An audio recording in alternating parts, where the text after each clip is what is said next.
Nous sommes de retour pour la deuxième partie de Politicien, votre rendez-vous politique dont le numéro de ce jour est consacré au Niger. Mes trois invités sont restés avec moi. Merci à vous. Alors, si les relations entre le pouvoir et la société civile nigérienne sont tendues, celles entre le pouvoir et l'opposition l'est tout autant, comme le montre ce reportage signé Mokhtar Sadou Alizé, notre correspondant au Niger. Au Niger, les fronts sociaux et politiques gagnent de plus en plus en intensité. Comme si la tension politique ne suffisait pas, le front social s'y met aussi. Les syndicats sont en débrayage permanent, les étudiants scolaires sont régulièrement dans la rue, les enseignants-chercheurs sont également en grève perlée. Les personnels des hôpitaux vides du minimum menacent la société civile et les citoyens toujours dans les rues, piaffent d'impatience d'en découdre avec le gouvernement. De l'autre côté, le régime fort de soutien de plusieurs partis politiques, de la majorité au Parlement et de quelques acteurs sociaux rejette toute idée de crise et dit poursuivre ces réformes pour redresser le pays. Ainsi, en plus de la rupture du dialogue entre pouvoir et opposition, celle entre le pouvoir et les acteurs sociaux ne semble pas au point.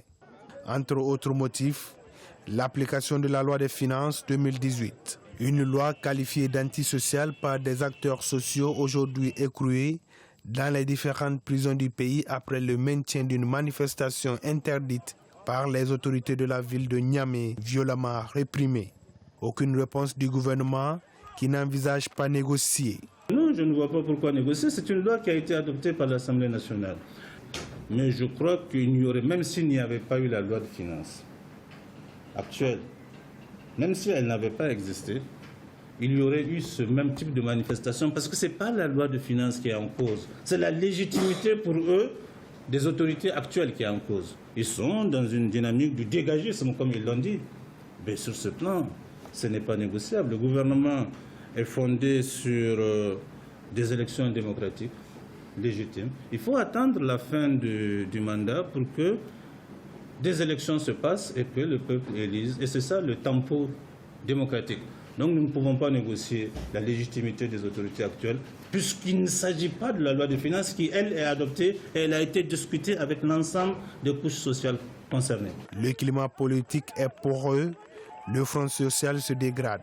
Les libertés d'expression sont mises à mal, à l'exemple de la fermeture par les autorités du groupe de presse Labari et par-dessus tout, la paix et la cohésion nationale sont menacées selon les observateurs. Faut-il attendre que ça dégénère pour jouer aux pompiers? Non, estiment les analystes. La concession doit venir d'abord de celui qui est en position de pouvoir. Parce que celui qui peut décider qu'on va changer, ce n'est pas à l'acteur associatif ou à l'acteur politique de l'opposition de dire voilà, on va changer. C'est l'acteur principal qui peut amener à changer les choses. Parce que même quand l'opposition va dire nous sommes prêts au dialogue, dialoguer par rapport à quoi? Quand des gens disent nous on ne va pas bouger, il faut dialoguer. Nous ne sommes pas d'accord, nous pensons que nous allons mettre en œuvre, nous ne sommes pas d'accord. Appelez les gens. Vous allez vous asseoir sur une table, vous allez discuter. On va trouver un consensus. Avec les différents foyers de tension en présence, le gouvernement doit garder sa sérénité pour éviter de verser de l'huile sur le feu. Éviter de verser de l'huile sur le feu, c'est faire en sorte qu'il y ait un cadre formel de négociation entre le gouvernement et les différentes structures politiques, associatives et syndicales qui appellent à des manifestations ici et là. Éviter de jeter de l'huile sur le feu, c'est aussi et surtout laisser les citoyens regroupés dans ces différentes structures jouir de toutes les libertés consacrées par la Constitution, notamment celles de manifestation et d'expression, soutiennent les observateurs. Monsieur Ouaziri, n'est-ce pas difficile de réformer, de moderniser un pays quand on ne s'entend ni avec la société civile, ni avec son opposition? Nous n'avons pas de problème avec la société civile au Niger, ni avec l'opposition. Mais là, vous avez arrêté 22 leaders de la société civile. Là. Ces 22 leaders, il faut le rappeler, ont été arrêtés parce qu'ils ont refusé d'obtempérer à un arrêté d'interdiction d'une marche. Il y a une loi de 2004 qui dit deux choses.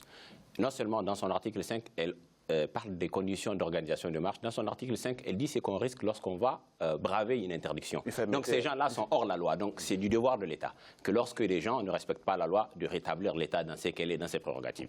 L'opposition nigérienne aujourd'hui parle de loi de finances, mais pour eux c'est un alibi. L'opposition nigérienne a toujours dit qu'ils ne reconnaissent pas les autorités actuelles et qu'ils feront tout pour les dégager du pouvoir. Nous avons connu l'opposition. Notre opposition, elle a duré 20 ans. Jamais nous n'avons eu à faire avoir le comportement qu'ils ont, parce que nous n'avons pas été dans la violence, ni dans la colère, encore moins dans la haine. J'ai entendu tout à l'heure, si vous permettez, je vais finir, j'ai entendu tout à l'heure parler de la fermeture du groupe de presse Labari, qui est une chaîne qui appartient à un ami de Michael Zodi, M. Ali Dressanani, qui est un militant aussi du Modern F. Lumana, quelqu'un qui a clairement dit qu'il fera partir le pouvoir du président Issoufou. On ne peut pas, nous attaquer sur la liberté de la presse. Au premier degré.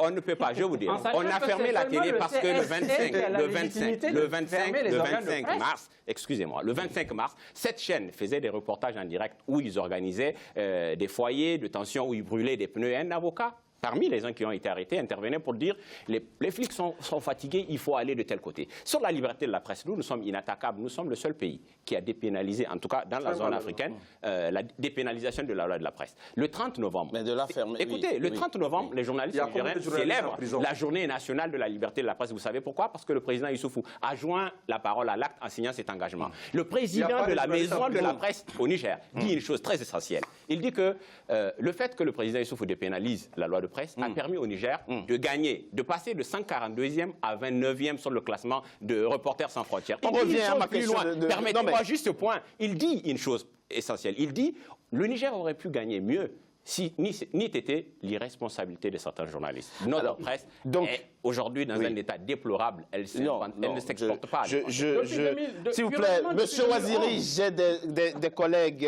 nigériens qui sont compétents, qui font correctement leur travail. Vous ne pouvez pas jeter de discrédit sur l'ensemble de la profession dans votre pays.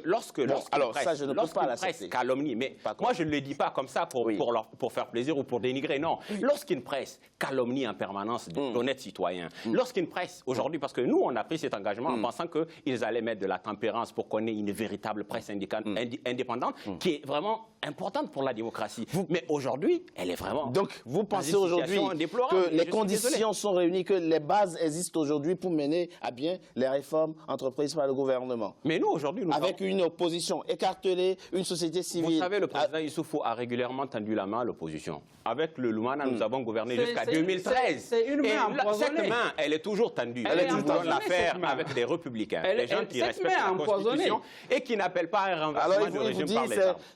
C'est une main en fer dans un gant de velours. Il le dit. C'est une main en fer dans un gant de velours. Je ne crois pas. Cette main a été tendue au lendemain des élections frauduleuses qui ont amené M. Issoufou. Vous voyez la méthode. Non, mais c'est vrai.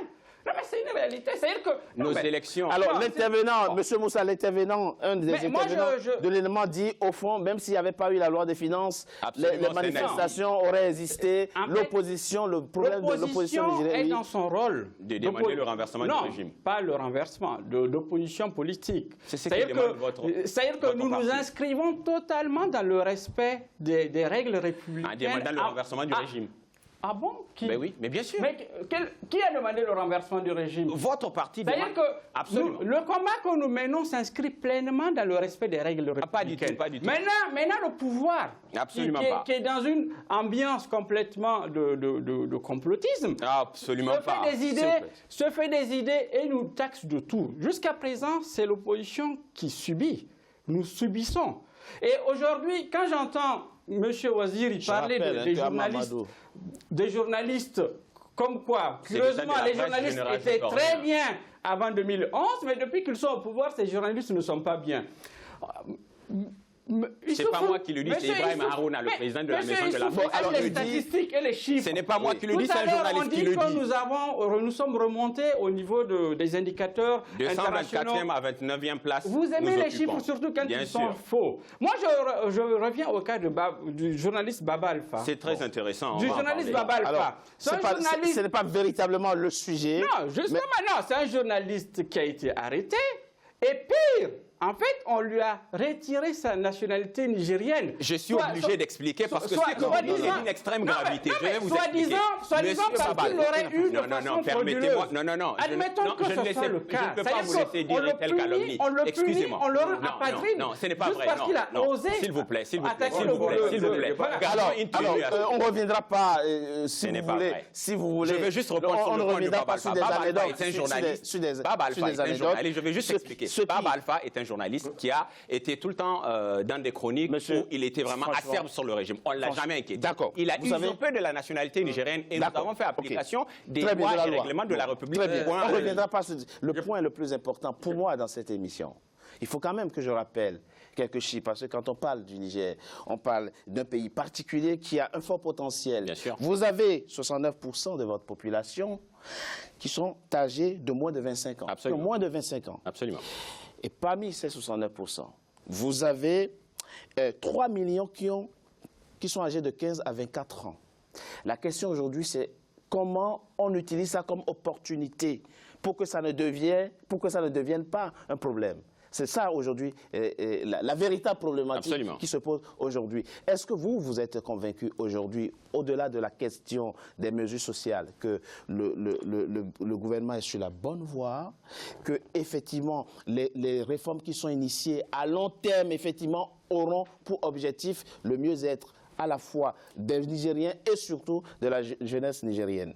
Mais avant, je vais rétablir une vérité. Je pense bien que je suis gêné d'entendre Wazir en train de dire qu'Ali Idrissa est un militant de Lumana. Ali Idrissa qui est connu en tant qu'acteur de la société. Avant de l'être, il était militant. Juste, je voudrais faire comprendre que ce n'est pas parce qu'il est de l'opposition ou quoi que ce soit, quand il a une télévision. Il a le droit d'être dans l'opposition. Conformément au règlement en cours au Niger, qu'on ferme sa télé. Et d'ailleurs même, la télévision a porté plainte, il y a eu référé et ils ont gagné le procès. Oui. Le ministre de l'Intérieur a refusé Ce n'est pas exact. Ce n'est pas exact. Michael Zodi, c'est que vous ne connaissez pas. Je vais vous expliquer un point. On ne va pas te dire. Il y a des délais de notification. La télé est ouverte. Je suis gêné de constater que Wazir Mato vient ici sur ce plateau vouloir parler des choses qu'il ne maîtrise pas, qu'il ne connaît pas. Il est loin de ces choses-là. Juste pour vous dire que dans cette loi des finances, pour vous parler de la jeunesse, dans cette loi des finances, nous sommes partis loin. Nous avons examiné les dépenses qui seront faites par rapport à cette loi des finances. Je ne vois pas l'avenir de la jeunesse dans cette loi des finances. C'est juste des dépenses de prestige. Je veux vous dire, tenez-vous bien. Un pays pauvre où un citoyen, le Nigérien vit à moins d'$1 par jour. On dit que la garde présidentielle, c'est 9 milliards. On dote la garde présidentielle de 9 milliards. Comment vous pouvez comprendre un président, dans une année qui voyage près de 60 fois l'année, dont le jalonnement fait 12 millions par jalonnement. Alors, comment vous pouvez comprendre quels sont les investissements prévus dans cette loi de finances? Non, il n'y aura pas d'investissement. C'est juste il faut une nombre de conseillers à tort et à travers, ils voyagent à tort et à travers, et il n'y a que des dépenses de prestige. Je vais répondre. Il n'y a pas. Les secteurs sociaux de base sont délaissés. L'éducation, la santé. Et nous, je vais vous dire une chose. Nous, en tant qu'acteurs sociaux, nous ne voulons pas le pouvoir. Alors là, il aborde des points très précis. Mais juste, je vais vous dire une chose. Les Nigériens, qu'est-ce qu'ils ont besoin? C'est juste un Nigérien, il a besoin, effectivement, quand il a son enfant, qu'il puisse aller à l'école. C'est vrai. Quand son enfant tombe malade, je vais juste reprendre à ça. Quand aujourd'hui, il trouve la sécurité normale pour travailler, c'est vrai. Mais très malheureusement, c'est au fait... Nous avons dénoncé, nous avons fait 40 dossiers, grosses dossiers de la République où nous avons mis ça en ligne. D'ailleurs, en dehors de ça, nous avons même prêté plainte. J'ai bien compris. Les gens détournent l'argent et les conditions... C'est vrai qu'il évoque là des points tout à fait précis, notamment la question des services sociaux de base. Le président avait promis consacrer 25% du budget national à l'éducation. Aujourd'hui, c'est seulement 10% qui sont effectivement consacrés à l'éducation nationale. Le président avait prévu faire de la lutte contre la corruption et de la réforme du secteur judiciaire une priorité. Aujourd'hui, c'est 1% seulement du budget national. Je vais répondre à la question sur les investissements dans le social. Mais d'abord, je vais répondre à Michael Zodi qui m'a attaqué pour dire que je ne maîtrise pas les questions de procédure. Michael Zodi, dans les années 2000, vous étiez sur le campus, Michael Zodi. Vous avez plus fait étalage de vos muscles que de votre capacité intellectuelle. Vous n'avez aucune leçon à me donner ici sur la connaissance reconnaissance des points. Sur le social, je vais vous répondre. Social, s'il vous plaît. Les services sociaux de base. Je vais vous dire sur le service éducation, santé. Nous sommes au pouvoir depuis 7 ans. Nous avons construit régulièrement et chaque année 2500 classes à maturité définitive.